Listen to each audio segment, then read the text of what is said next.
Hey Scrum Master, does your retrospective feel like autopilot? Here's what you can do. So, what you can do to make sure you obtain value in every retrospective you have is to make sure you celebrate success. That's the first thing you facilitate as a Scrum Master.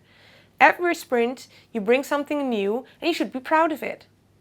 Secondly, if you look at next steps and how to improve further, then make sure that it's really actionable. Make sure that every retrospective you have 2 points that you can do better next time. Third, play around with the different tools that you use during your retrospective meeting. So an example could be for a more structured oriented team to look at the DAKI. The DAKI means drop, add, keep and improve doing in the next sprint. Another one, which is more of a storytelling way, it's the sailing boat. The sailing boat is in the water and it has wind that brings us further.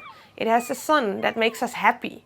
It has an anchor that might slow us down, or even rocks in the bottom of the ocean that are potential risks.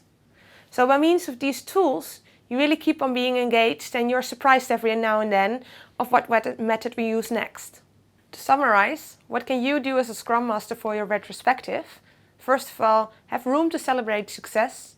Secondly, follow up on your actionable points. Third, have different tools around to variate in your retrospective. If you want to know more about the Scrum Master's role, have a look on our website.